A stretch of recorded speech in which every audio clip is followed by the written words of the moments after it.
So for Work Together 5-2, I need to do a little bit of talking and explaining for you to understand what we're doing, because I can go through and just show you this step by step, but this tends to be one of the parts of accounting class that students either really get or they stake their way through it and they hope they don't have to do it again. Okay? And this is dealing with our reconciliation. Okay? Reconciliation is a big, fancy word that means once a month we make sure that the balance we have on our checkbook equals what the bank says. Okay? There is lots of vocabulary that goes through with reconciliation. Okay? What we have is we have our balance in the checkbook. Okay? So let's say my checkbook balance says that I have $780. The bank, when I get their statement, they will mail me a statement, or I can look online. The bank may say that I have $900. Who's right?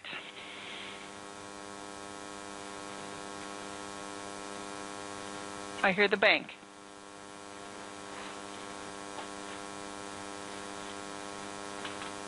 Nobody wants to say we are right or I'm right? So 780 or 900, who's right? The answer is both. And here's the reason why. Again, I have a checkbook. I am going to write a check here to Dylan. Okay? That check is going to be for $150. I write the check out. Immediately when I write out that check, what do I do on my check stub? Do I subtract that $150? And then I give that check to Dylan. So Dylan now has that check, right? What if he doesn't cash it for a week? Will the bank subtract that $150 out? No. Does that make sense?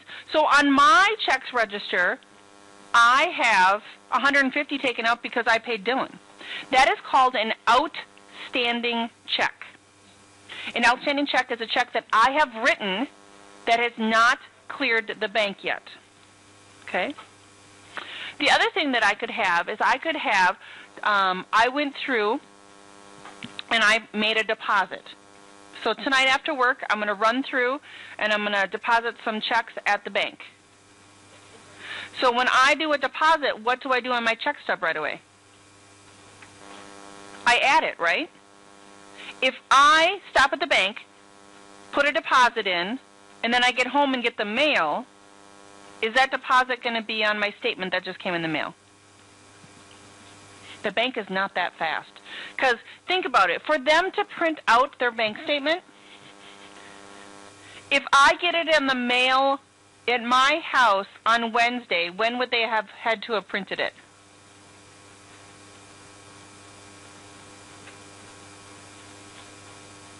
Probably Monday, right? If they printed it on Monday, then they got it folded and put in the envelope. Maybe it made the mail Monday, but maybe not. Maybe it made the mail on Tuesday, and then I would have received it on Wednesday. So I have those at least 2 or 3 days that I've been using my money, right? Nowadays, it's much easier because we can check online and check at any given point to see what is happening with our account balance. But we need to go through and we need to check. Because it's possible for me, when I'm filling out my check stubs, for me to make a math mistake. Let's say that on the check that I wrote to Dylan for $150, on my check stub, I wrote $105 instead of $150. So I only subtracted $105, so therefore my bank statement balance is, my check stub balance is going to be off $45 compared to the bank once that check gets cleared. Would you agree? Is that type of mistake something that could happen? Very easily. So what we have to do every month, and it's really important that you do this as promptly as you can, so when you get the bank statement, you should really, within the next 24 hours, go through and do a reconciliation. The longer you wait, the more outstanding checks or deposits you are going to have, which makes it harder to reconcile. Okay? Outstanding checks, again, is a check that we have written that has not cleared the bank. Outstanding deposits are deposits that we have made that are not appearing on our statement. Now, I gave an example of me making a mistake on subtracting the amount on the check. Can the bank make a mistake?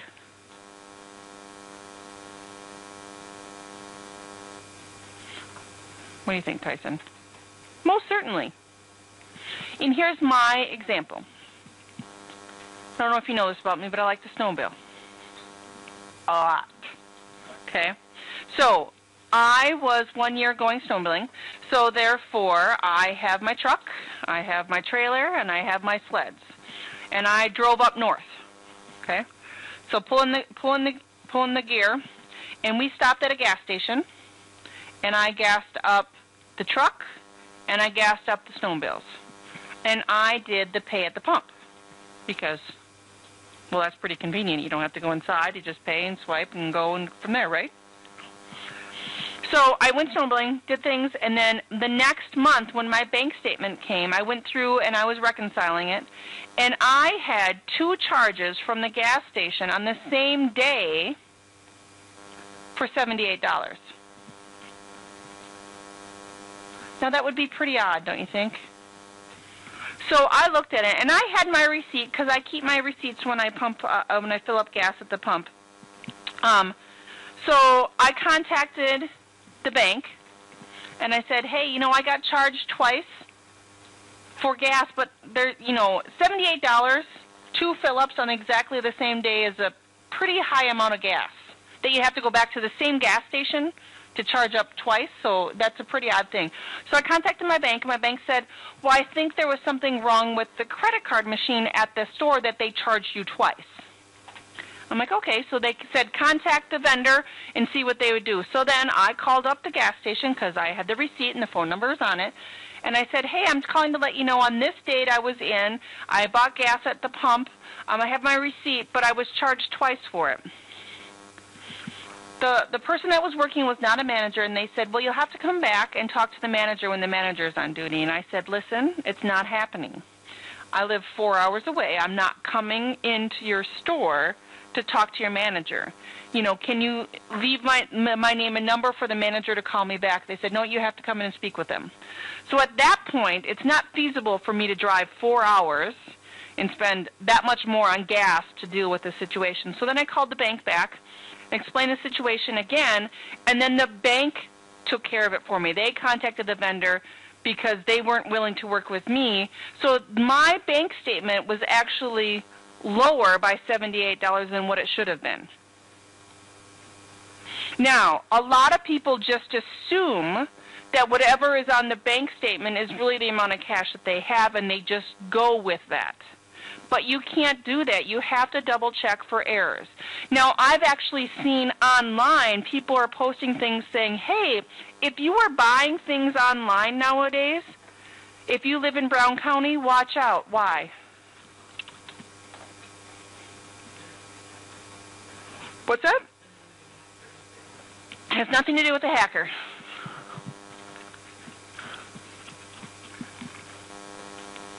It has to do with Brown County. Specifically. It's your random trivia thought. Anyone know what's happened in the last month in Brown County? Ooh, thinking.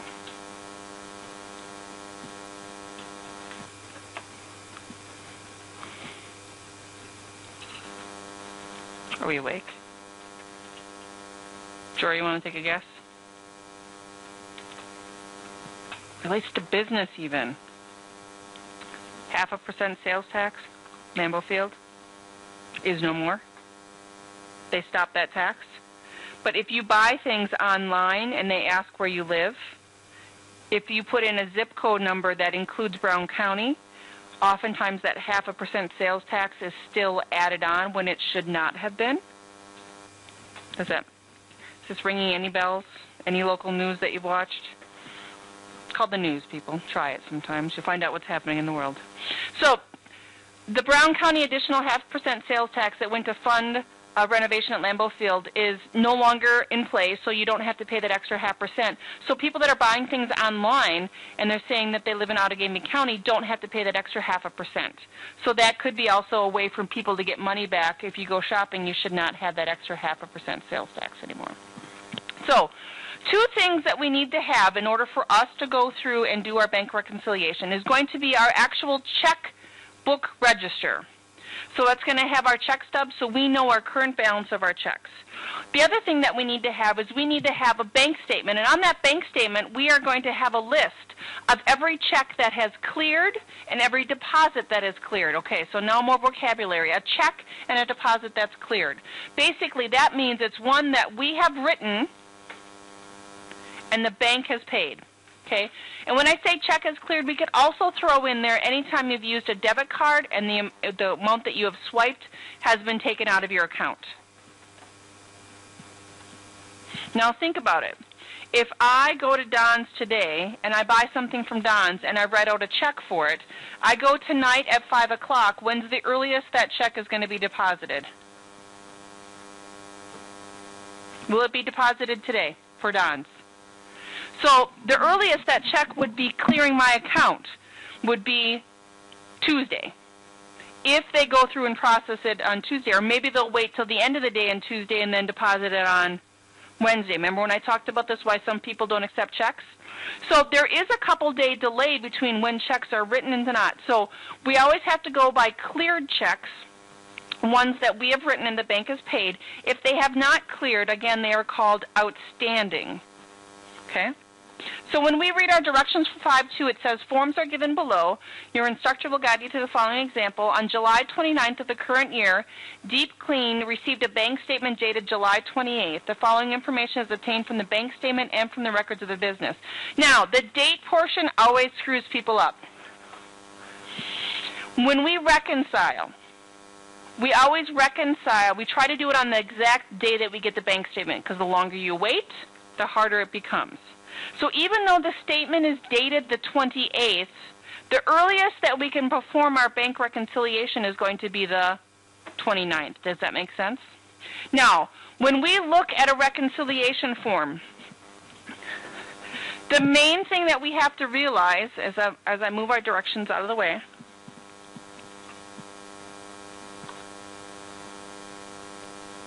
is there are two sides. So when I look here, this left side right here, it says balance on check stub. This is what we are going to do on this side, is going to do what we would do to adjust my check stubs to account for things that don't appear on my bank statement. Okay? This right side here, balance on bank statement. Your end goal, you will know you have done it correctly if this number right here equals this number right here for the adjusted bank balance. So these two bottom numbers must equal. If they don't, somewhere, somehow, you've made a mistake. This is where, when my husband does the checkbook, it annoys me, because I write out a check for $37.51. He would subtract, I forgot my number, $31.50, so he wouldn't use that penny on there. So would things come out? So he has a different way of balancing the checkbook than I do, and so that's a little bit of a family tiff we talk about. I'm like, how do you know if you're on to the penny? He's like, it doesn't have to be. I'm like, it does. I teach accounting. Life works out. There are rules and balances, checks and balances. I know if everything comes out. So at the very bottom, you would make sure this comes out. Now, have any of you seen your bank statements that come in the mail? A couple of you? If you flip over on the back side, this is pre-printed on the back part of your bank statement.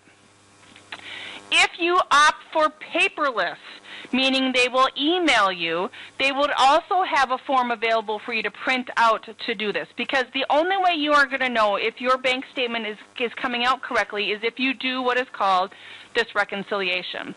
Now, the other thing that really throws people off is they don't know when to add and when to subtract on here. But I really need you to read the words. Because right here, below balance on check stub number, notice what does it say right here? Deduct. So what do we have to do? Mathematically, we are going to subtract. So I have this number, I'm going to subtract this number, and it's going to give me my total.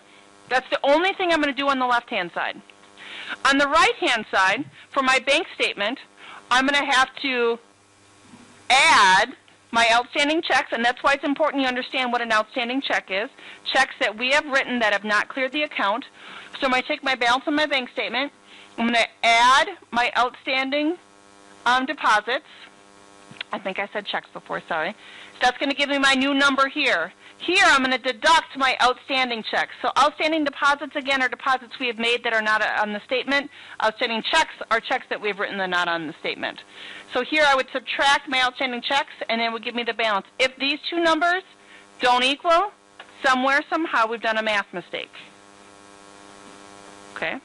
That's the end goal. One of the things we like about accounting is we know if we've done things correctly. Ready to try this? Tyson looks ready. You ready? You got this? Are you awake? Okay. First thing we have to do on the very top is put our date, and the date is going to be July 9th of the current year. July 29th. We are going to start on the left-hand side and fill down. When I take a look at the directions, I need to have read all of this information. So we have our bank statement balance, bank service charge, outstanding deposits, outstanding checks, checkbook balance. It says prepare a bank statement reconciliation, use July 29th as the current date. And instruction number 2, it says record a service charge, and number 3 is journalize our service charge. So step 1, do our bank reconciliation. So our balance on check stub number 106, it gives you that right in the directions, is $1,575. Bless you.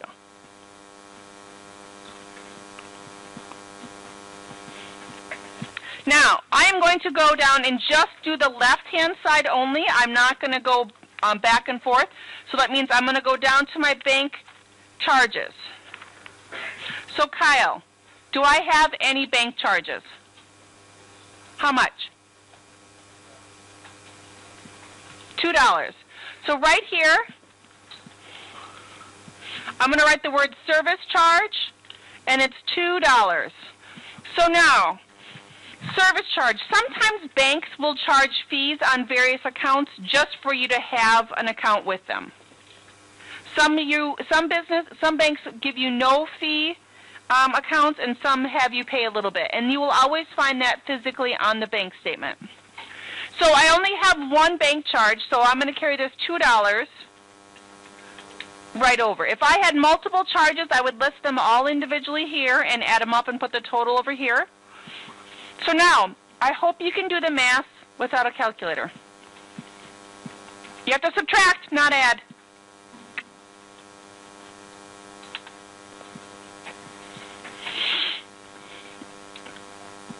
Did I do my math correctly?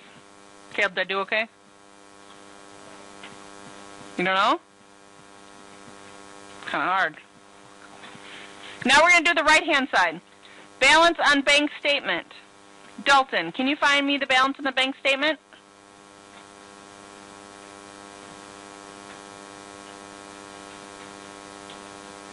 The amount. Yes! 1,528. Because it tells us that right in my instructions. When I look right here, it says bank statement balance. So all I have to do is find that number and put it in the right spot. Now, outstanding deposits. Again, outstanding deposits are ones that we have made that did not appear. So do we have any outstanding deposits? What do you think, Tanner? Yes, we do. We have an outstanding deposit on July 28th for $150. Excellent. So I'm going to put the date of 7/28, and the amount is going to be 150. If I had multiple outstanding deposits, I would list both of them there. But I only have one, so my total outstanding deposits is 150. So, Alex, am I going to add or subtract that outstanding deposit? How do you know? Yes, that's the big point. It tells you if you are adding or subtracting. So you need to take 1,528 plus $150, which is going to give you $1,678. Sound good? Math so far pretty easy, doing some adding and subtracting. So now the next thing, we have a line here that says subtotal. Right below subtotal we have where it says deduct outstanding checks. So, Alyssa, do we have any outstanding checks? 2 of them. What's the first check number? 103. And for how much? $70. Braden, do we have another outstanding check? Which one? 105. Okay. So now, here's an example where we have two items. We need to add them both together. So we're going to have total outstanding checks of 105. Except I just typed 10. So we're going to take 1,678 and subtract 105. And that gives me $1,573. And that's where we break out the happy dance, because why? It matches. This number right here on the left equals this number right here on the right. So therefore, in our happy accounting land, everything comes out. Oh, yay. That's good. If it doesn't, you know somewhere you've made a mistake. It's like those odd questions in your math book where you look up to see, did I get the right number? Right? Accounting. You know your reconciliation comes out if those two numbers on the bottom equal. If they don't, find it, fix it, ask questions, do something. Don't turn it in wrong. Okay, so step one for us is to go through and get our two numbers to equal. Step two, we have a bank fee. Okay, so the bank is going to assess us a $2 charge. That $2 charge they're assigning us just because we have an account from them. Now, did I have to write a check to the bank for $2? What do? They just take it right out of our account. But here's the problem. They took it out of my account. Did I put it in my check stub yet? No. So the very first thing I have to do is I need to go on my check stub and I need to subtract that fee from my balance on my check stub. Because if I don't do that, my check stub balance will not be correct. So it's important that I do it right with my reconciliation. So they did tell us that our balance on check stub number 106 was $1,575. So right here, when I look, they gave us a sample check stub. That was so nice of those happy accounting people. So I need to put the balance on there of $1,575, except my fingers are in the wrong spot.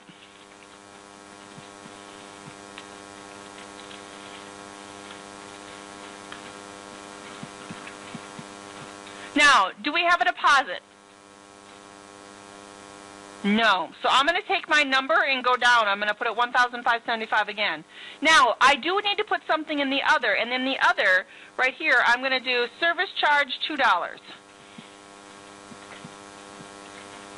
If I had another fee, like, for example, my credit card fees, I would put that here on the next line. And I would add up both charges and put the total over here on the right. But I only have one, so I'm going to put $2 here.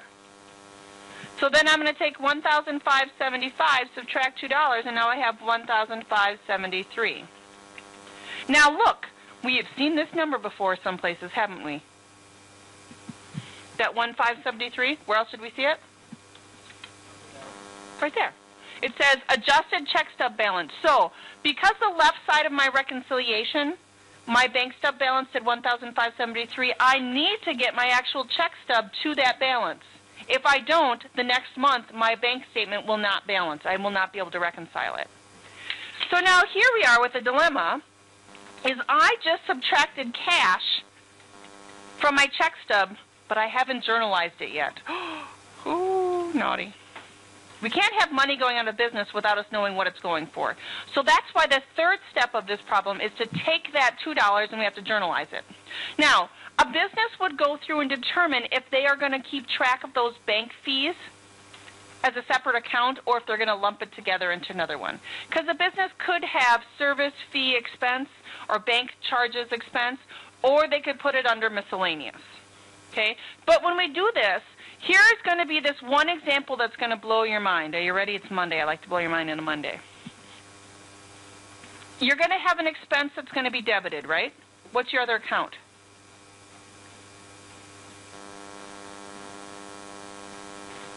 Cash. Your source document's not going to be a check. I know. It is going to be a memorandum. Why? Because we don't have to write a check to the bank. They're just going to take it out. So it's going to be that odd one time where you're going to be crediting cash, but your source document's not going to be a check. Because most any other time we've had a source document of an M, we've affected 2 lines, but this one is not going to be the case. Okay, so let's journalize this one.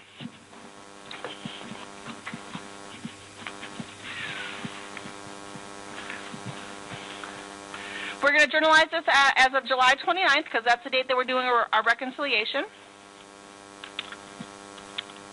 Miscellaneous expense for M44. We're going to debit for $2 and we're going to credit cash for $2. Oh, I had this set up as graded. I did not mean to do that. Go ahead and save and continue and try that on your own.